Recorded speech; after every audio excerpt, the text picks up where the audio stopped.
नमस्ते सुप्रभातम्। अद्य वयम् अस्माकं पाठ्यपुस्तकस्य द्वितीयपाठः संज्ञशक्ति पाठस्य अध्ययनं करिष्यामः। पाठस्य अनुवादनम् अहं करोमि, तत्पश्चात् पाठस्य हिंदी अनुवादमपि करिष्यामि। सर्वे छात्रछात्राः सम्यक् रूपेण पश्यन्तु, शृण्वन्तु च। ततः कपोतराजः तण्डुलकणलुब्धान् कपोतान् प्रति आहे अकथयत्, कुतो अत्र निर्जने वने तण्डुलकणानां संभवः। प्रश्नवाचक चिह्न वर्तते।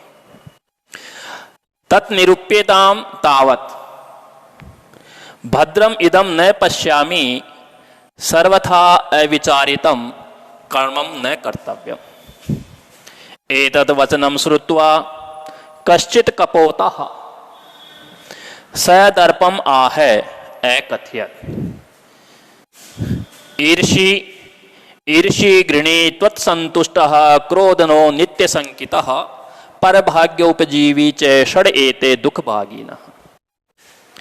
तत्श्रुत्वा कपोतराजस्य शङ्काश्च नादित्ये सर्वे कपोतः तत्र उपविष्टाः।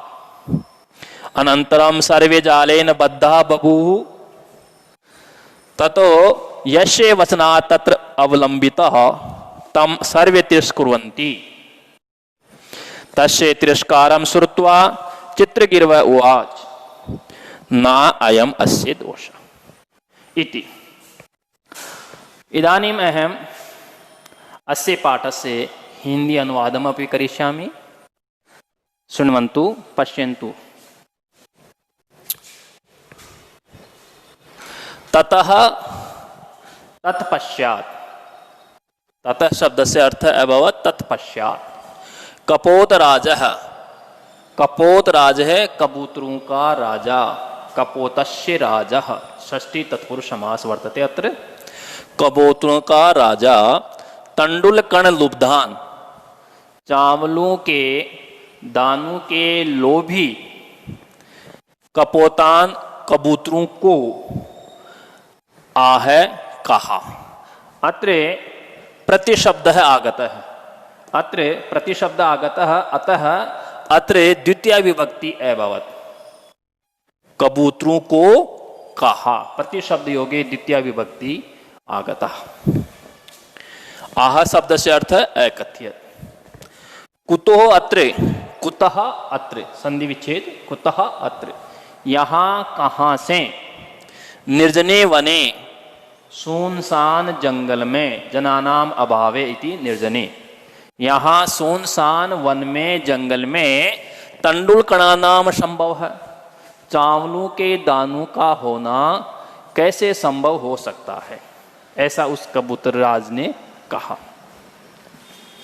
तत् निरूप्यताम तावत, तावत शब्द से अर्थ है तब, तब इनको देखो, थोड़ा रुको और इनको देखो। यहाँ सुनसान जंगल में ये चावल कैसे संभव हो सकते हैं, तो थोड़ा इनको देखो। तावत तत् निरूप्यताम, तब इनको देखो। भद्रम इदम न पश्यामि, मैं यह अच्छा नहीं देख रहा हूँ, मैं यह कल्याणकारी या अच्छा नहीं देख रहा हूँ। सर्वथा अविचारितम, सर्वथा सदैव, अविचारितम बिना विचार किए, कर्मम न कर्तव्यम, कार्य नहीं करना चाहिए। कपोतराज अकथयत्, सर्वदा अविचारितम कर्मम न कर्तव्यम, कभी भी जीवन में बिना सोचे विचारे कार्य नहीं करना चाहिए। अस्य एकम उदाहरणम अहम श्रावयामि। प्राचीन काले एकः ग्रामः आसीत्।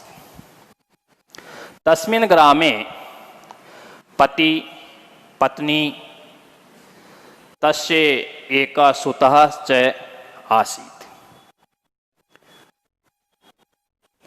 तेन एकः पालिता नकुलः अपि आसीत्। एकदा पति गृहे नास्ति। पत्नी विचारम अकरोत् यत् अहम तु जलम आनेतुम गन्तुमिच्छामि परंतु गृहे कोऽपि नास्ति। अस्य लघु बालकस्य रक्षां कै करोति कै करिष्यति इति विचारम अकरोत्। तदा स विचारम अकरोत् यत् एषः नकुलः अस्ति अयं नकुलः मम श्रुतस्य रक्षां करिष्यति इति विचारं कृत्वा सः नकुलं तत्र त्यक्त्वा जलम आनेतुं बहिः अगच्छत्। तत्पश्चात् एका घटना अघटिता। एक कृष्णसर्पः तत्र बालकस्य समीपम् आगच्छत्। नकुलः तं सर्पम् अपश्यत्। नेवले ने उस सांप को देखा। सः सर्पः तं बालकं खादितुम् इच्छति। तदा स नकुलः तं सर्पम् एव अहन्नत्। उस सांप को ही उस नेवले ने मार दिया तथा प्रकोष्ठे बहिः आगत्वा तत्र उपविष्ट। यदा सा वृद्धा महिला आगता जल में ग्रहणं कृत्वा आगता तदा सा पश्यति तस्य नकुलस्य मुखः रक्तरञ्जितः आसीत्। सा विचारम् अकरोत् यत् एतेन नकुलेन मम श्रुतम् अहन्नत्।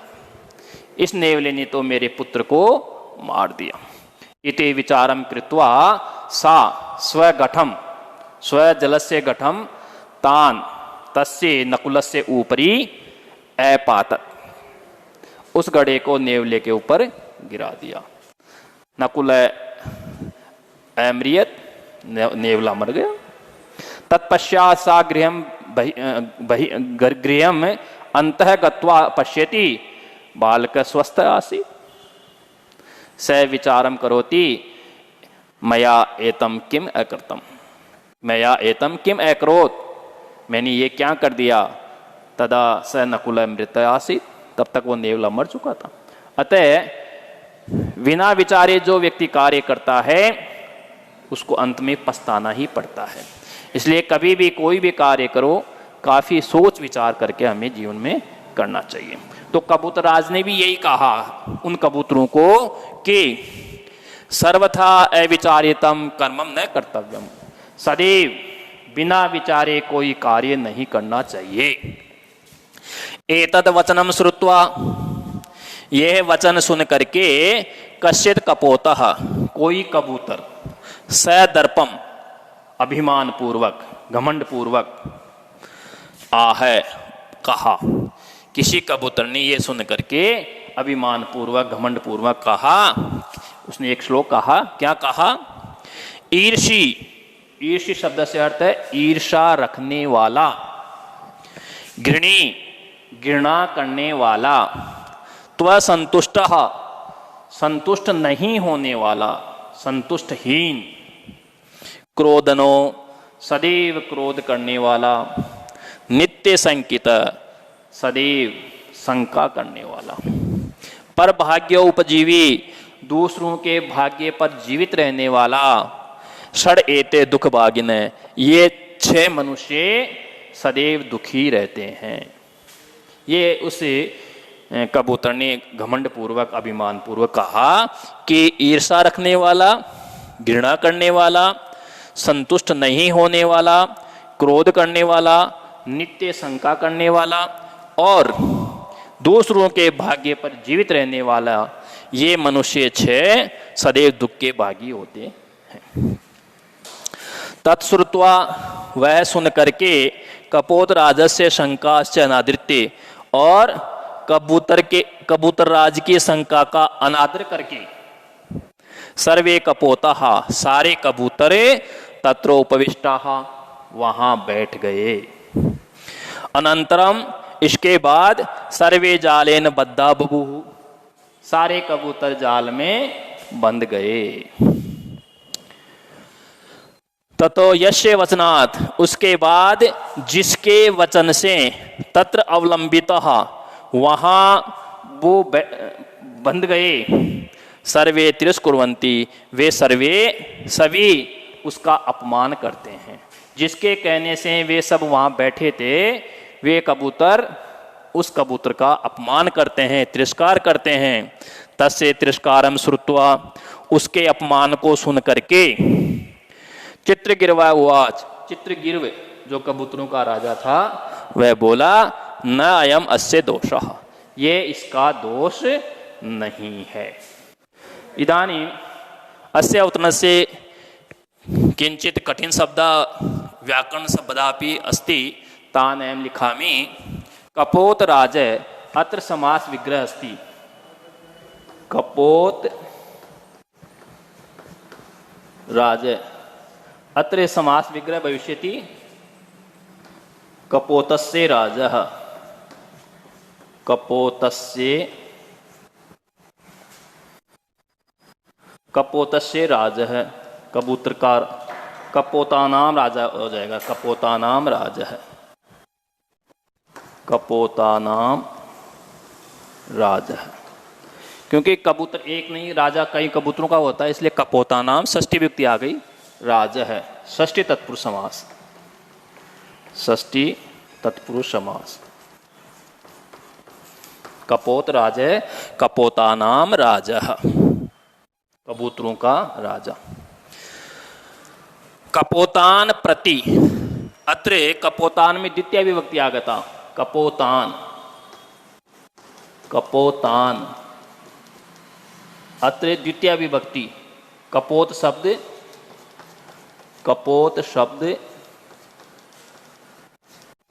द्वितीय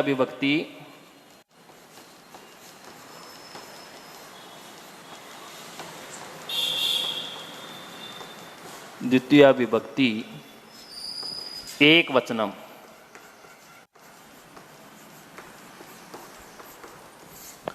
प्रतिशब्द आगता अतः प्रतिशब्द योगे द्वितीय विभक्ति आगता। कुतो अत्रापि संधि विच्छेद अस्ति। कुतः अत्रे संध्या नाम भविष्यति उत्व विसर्ग संधि। उत्व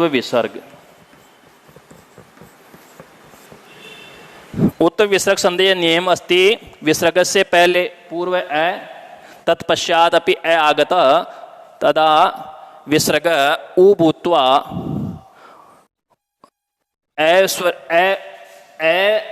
विसर्ग अत्र उ भूत्वा गुण संधि भवित्वा ओ और ए शब्द से अवग्रह जायते ए।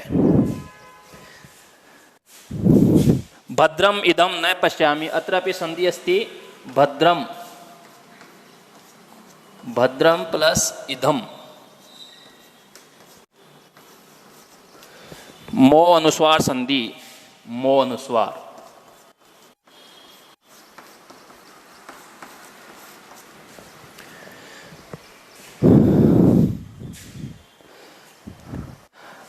अवलंबितः स्तम अत्र विसर्ग भविष्यति। विसर्ग से स अभवत् अतः सत्व विसर्ग संधि अभवत्। अत्रापि सत्र विसर्ग संधि अभवत् सत्व। न अयम दोष अत्र न प्लस अयम प्लस अस्सी या संधि हुई दीर्घ संधि